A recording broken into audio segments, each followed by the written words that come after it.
Bon, alors, j'ai pas vraiment... merde. J'ai une paire de cigarettes d'un coup qui se sont envolées avec le vent. Oh putain. Ah ouais, non, ça c'est fini là maintenant. Je sais pas, ça fait quoi de cigarettes? Ça fait 2 euros. J'ai toujours pas réglé les problèmes de son. Là, il y a un bébé qui pleure dans la cour. Et mais je me suis acheté une sorte de pied, un joby. Ça permet d'accrocher, ça s'accroche de partout, au lustre, aux rambardes de terrasse, de balcon, de n'importe quoi en fait, hein, aux branches d'arbres. Et du coup, bah, je suis assez content parce que j'ai réglé comme ça un truc. Je peux mettre mon téléphone un peu n'importe où. Donc, enfin voilà, c'était pour, voilà, derrière, enfin je veux dire, la production a lâché du blé quoi, donc la qualité de ces vidéos va devenir bah, inimaginable. Je pense que dans quelques temps, j'aurai un coup de fil du directeur de la FEMIS.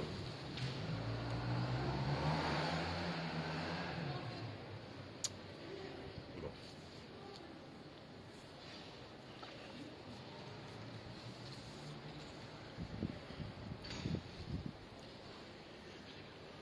Oh, bonjour.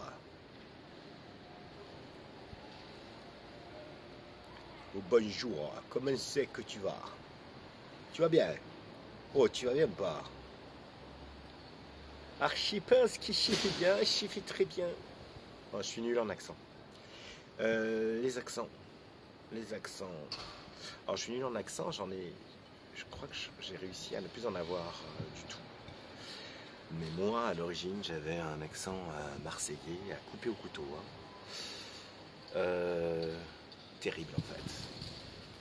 Quand je m'énerve un peu, mais je ne m'énerve plus car j'ai atteint cet âge où l'homme devient un Jedi. Mais avant, quand je m'énervais, on entendait un petit peu à nouveau cet accent qui pointait son nez. Et, oh putain, j'en ai marre. Je suis fatigué aujourd'hui, je suis fatigué. Je suis pour boire. Je me suis fait 3-4 pastagas, tu vois, sans eau, pour histoire de me redunker. Ça n'a pas marché. Et c'est pas. Il me semble barbouillé. Je crois que j'ai le début de cagagne. Voilà, c'était ça. Hein. Et bon, j'ai compris assez rapidement en arrivant à Paris que c'était discriminant en fait. C'est un peu comme cette blague, comment on appelle quelqu'un qui parle français et anglais, et comment on appelle quelqu'un qui parle français et arabe. Français et anglais, bah, c'est quelqu'un qui est bilingue. Et oula putain, il y a du vent là. Parce que j'ai approché mon téléphone avec une sorte de système, mais il y a du vent, j'ai pas envie de perdre mon. Et c'est le vide en dessous en fait. Mais le vide, hein, ça va loin là. Je veux dire, ça me fait un peu flipper parce que j'ai bien serré. Ouais, donc, et français arabe, ben, c'est une personne défavorisée. Enfin, c'est une blague, hein. Ça dit quelque chose sur la société. Voilà. C'est-à-dire, c'est beaucoup plus modeste de parler français arabe, puisqu'il y a deux alphabets différents, deux syntaxes différentes et tout ça, que français et anglais, sachant que l'anglais est une sorte de sous-français simplifié et mal prononcé. Et donc, j'en étais où? Ouais, il y a des accents, bah, je crois que l'accent marseillais, en fait, c'est comme l'accent arabe, quoi. Quand je suis arrivé à Paris, j'ai compris que... Alors, à tous les niveaux, hein. C'est-à-dire que dans les soirées, on peut pas choper avec l'accent marseillais, à moins de choper une marseillaise, mais il y en avait beaucoup moins à Paris qu'à Marseille. Et alors je me suis enregistré, j'avais un petit dictaphone Olympus. Et j'entendais même pas ce qui n'allait pas en fait. Mais j'ai quelques amis qui m'ont dit, on ne dit pas le travail, on dit le travail. putain, ça a été dur. Et comme tout ce qui est dur, si on s'y applique, on peut transformer un énorme retard ou handicap, parce que c'était un handicap, en talent. Voilà. Maintenant, il y a des gens même qui me disent que je parle comme un gay. Et pour moi, c'est je sais pas, c'est le summum, quoi. Ça veut dire que j'ai atteint quelque chose comme une distinction, comme ça, un peu Paris hypercentre. Voilà. D'ailleurs, la moitié de mes amis doivent être homosexuels. Je sais pas, j'ai tendance à pas demander aux gens, pas tout de suite en tout cas. Mais, donc voilà, hein, j'ai appris à détacher les syllabes les unes des autres. À quel point j'ai des problèmes de haut. La rose, j'ai encore du mal, c'est pour moi c'est la rose quoi, elle est belle cette rose. Ah merde, putain, c'est pas cette rose, c'est cette rose. J'ai du mal avec rose. Je sais pas, il y a des mots comme ça j'ai l'impression qu'ils tiennent absolument à rester marseillais. Donc j'ai quelques mots comme ça qui se sont accrochés à Marseille pour toujours dans ma façon de parler. Mais pour le reste, honnêtement, je me suis débarrassé de ce stigmate. J'en suis bien content.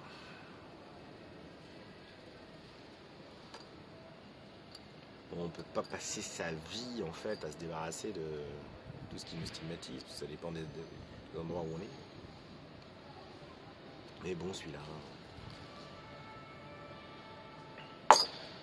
c'était un putain de stigmate. Putain, il était gros. Il était gros et je te dis, c'est comme, tu vois la sardine qui bouche le port de Marseille. Gros comme ça. C'est un truc... Après, les gens, ils peuvent pas comprendre. Moi, je lis le Comte de Monte Cristo, Château d'If, tout ça, etc. Mais c'est chez moi. Marcel Pagnol, c'est chez moi. Je veux dire... Moi, c'est ça, en fait. En plus, j'ai grandi... Bon, on est allé en Guadeloupe quand j'étais adolescent, mais... Bon, j'ai grandi à Belzunce. Ceux qui sont Marseillais savent. Toi-même, tu sais. C'est quoi, c'est Belzunce. Belzunce à Marseille, comment dire... Oh putain, il y a du vin. Comment expliquer ça? Pour expliquer Belzunce, en fait, tu prends un mec, je sais pas, de la zone de trappe la plus chaude, tu vois. Et puis tu le mets à Belzunce, en plein jour. Il se chie dessus, il se chie dans le survêt, de peur, je veux dire. C'est vrai quoi, c'est lâche. PSG, tout ça. Enfin bref. Et donc voilà, bon à un moment mon père il s'est pris le couteau. C'est vrai hein. Bon heureusement il a mis la main, il s'est pris le couteau dans la main. Là mes parents ils se sont dit putain il faut qu'on s'arrache quand même. Le petit commence à être à dealer des carambars. Ma soeur on avait monté un trafic, rue Colbert, c'est Colbert. Ça marchait bien hein. On saupoudrait un peu le carambar, quoi, et on le customisait, quoi. Ça marchait bien. Un début de carrière normale, 8 ans à Marseille, à Belzunce, tu commences par là, quoi. Bon, c'est pareil. Par contre, l'accent, il m'a accompagné longtemps. Un truc bizarre aussi, quand je suis dans un PMU avec de la sciure par terre, ce qui arrive maintenant rarement, mais ce qui arrive encore, je me sens chez moi. Pour ça, je passe souvent au diplomate à côté, là. Ça, il y a du bruit aujourd'hui, mais qu'est-ce qu'il faut? Ah oui, ils refont la place devant le... Elle va être belle la place, mais en attendant, ça me fait... Putain, ça me défausse les esgourdes. Tiens, j'en peux plus, quoi. Je vais puter plomb. Et voilà. Les PMU avec de la sciure par terre, c'est chez moi. Le groupe de mecs avec un scooter et tout ça, etc. C'est des potes, ouais, si je me sens bien, quoi. Eux, ils me reconnaissent plus non plus. Hein. Enfin, sauf quand ils me parlent. Dès qu'ils me parlent, et comprennent tout de suite que ils se disent tiens, c'est bizarre. Voilà, je suis interlope. Je suis interlope, voilà, après 20 ans à Paris, dans le monde de l'art contemporain.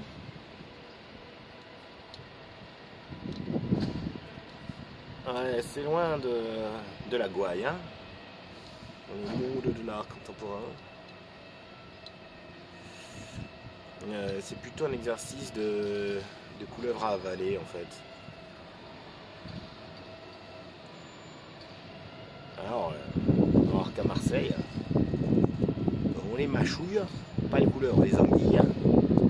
Putain, il y a un mec qui te peut pas. Tu veux cracher l'anguille, le morceau d'anguille dans sa face.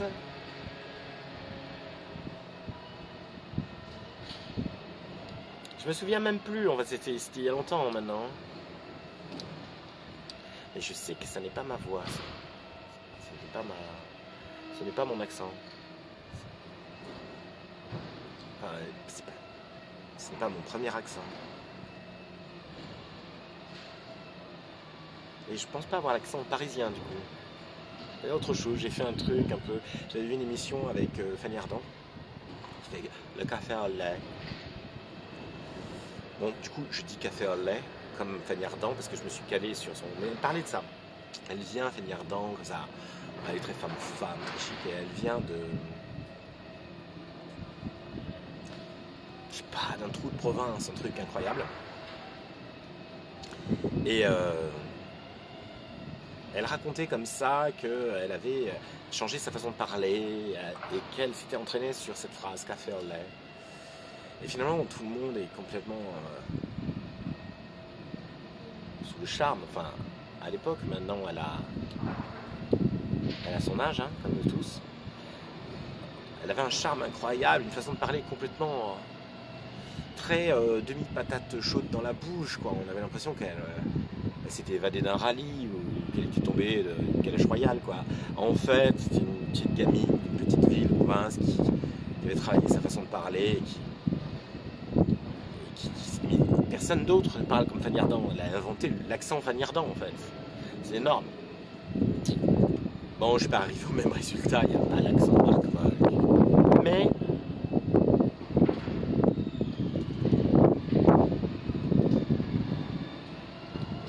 Mais quand même. Voilà. Il y a vraiment beaucoup de bruit. C'est dommage. C'était une bonne. Le point de vue est bien là. Je trouve que sur la terrasse c'est pas mal, même si je tiens le truc parce que j'ai peur qu'il s'envole. Du coup ça fait un peu comme ça. Voilà. Je comptais me la jouer genre méga cool quoi, comme ça, avec les lunettes de soleil là. Genre ouais, tu comprends.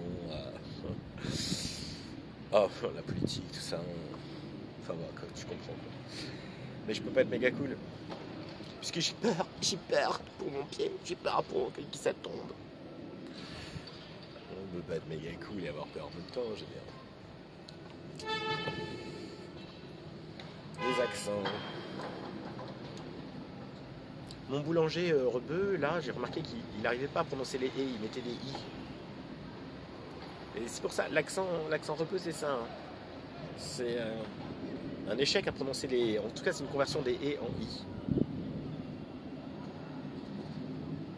C'est tout. Le mec qui a l'accent rebeu, on lui dit écoute, entraîne-toi sur les « et ».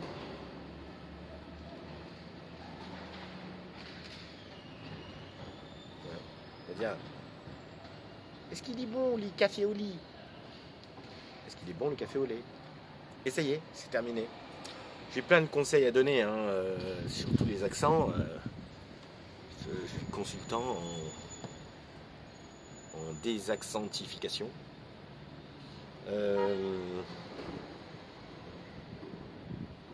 C'est beau les nuages. J'aime bien le mélange nuage-soleil.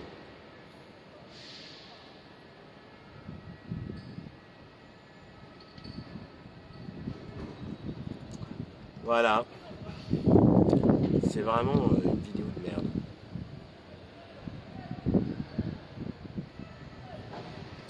Mais trop de soleil. Même avec les lunettes de soleil, je suis obligé de fermer les yeux. Je veux dire, c'est... Je m'observe et je me dis quand même qu'il n'y a pas... L'accent est parti, mais il est resté quand même un petit air cacou, en fait. Avec ma grand-mère, on allait sur le Vieux-Port, et il y avait une sorte de restaurant. On faisait le marché d'abord. Elle achetait comme ça plusieurs kilos de poisson, à faire en friture, je sais pas comment ça s'appelle. Putain, qu'est-ce que c'est? Ah putain, ça s'appelle.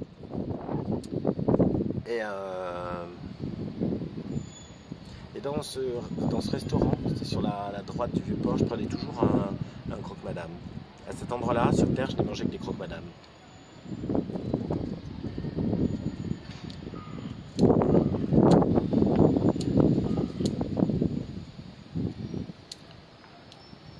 Il est beau, mamie, un croque-madame. Le ciel est accent. Les français, alors qu'il mettait des proverbes provençaux en plein milieu, quoi. Je suis incapable de lui redire en provençal. Hein. C'était très beau, hein, en provençal. Et puis, bah si, mange-le, tu verras bien. Il y a un esprit marseillais comme ça. C'est vrai, c'est con. Il est bon, mamie, le croque-madame. Mange-le. Tu me poses la question avant de l'avoir goûté. Tu manges. Tu n'es pas obligé la salade. Laisse la salade, ça va te mettre malade.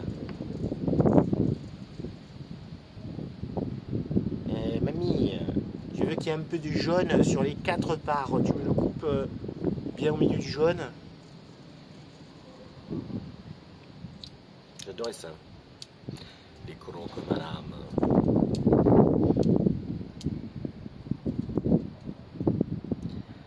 Ouais.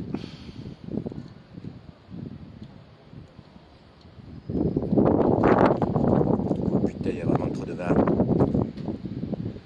Je crois que le problème de toutes ces vidéos, en fait, c'est qu'à partir du moment où j'ai décidé de parler d'accent marseillais, putain, oui, j'ai levé le Mistral à j'ai levé le Mistral à Paris. Oh, il balaye tous les toits là dans l'arrondissement. Je sais pas si ça va aller. Ça mistralise. Ça mistralise.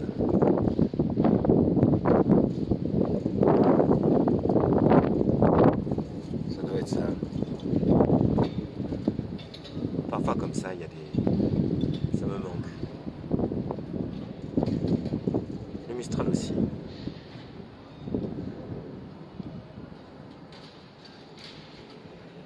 Ben, spéciale dédicace à tous ceux qui sortent d'une poubelle. Qui sont sortis d'une poubelle. Mais qui aiment... Attention, c'est pas tout Marseille qui a poubelle. Ben, c'est un peu la poubelle quand même, c'est un peu le bordel. Mais c'est une poubelle sympathique, c'est une poubelle charmante. En revanche, Belzunce, même pour les Marseillais, hein, si on leur dit à Belzunce, ils voient bien que c'est quand même l'endroit, c'est quand même l'endroit où ça va quand même à la poubelle. Hein. Je suis repassé un peu. Je suis repassé. Ça fait peur, hein. Putain, ça fait peur, Belzunce. On était avec un pote, on était 2 mecs. T'as une femme dans les rues. Une putain d'ambiance. C'était un peu... Voilà. Moi, à 2h du matin, dans le jardin des Halles, avec des dealers d'héros, ça me gêne pas. Mais bon, Belzunce... Ils ont essayé de nettoyer l'Alcatraz, là. Ils ont essayé de nettoyer la rue de Tapis Vert, tu pars. La seule chose qu'ils ont fait, c'est qu'ils ont viré les putes, mais... Je sais pas, ils ont pas viré les gens dangereux, quoi. Même voilà, moi ils m'ont pas viré. Moi je me suis barré. Voilà, c'est une deuxième spéciale dédicace à tous ceux qui se disent oh putain, comment j'ai fait? Et ouais, tu te barres. Il n'y a pas la solution, il n'y a pas les 1000 solutions. Tu prends tes cloques et tes clics et tes cluques et tu t'arraches. Ben, si tu veux mon conseil, tu t'arraches pas à Paris. peut-être. Tu m'en conseilles?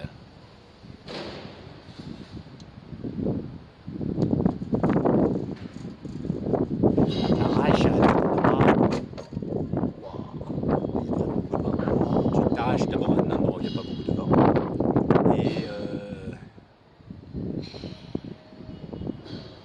Et peut-être trouver un endroit où tu n'as pas besoin de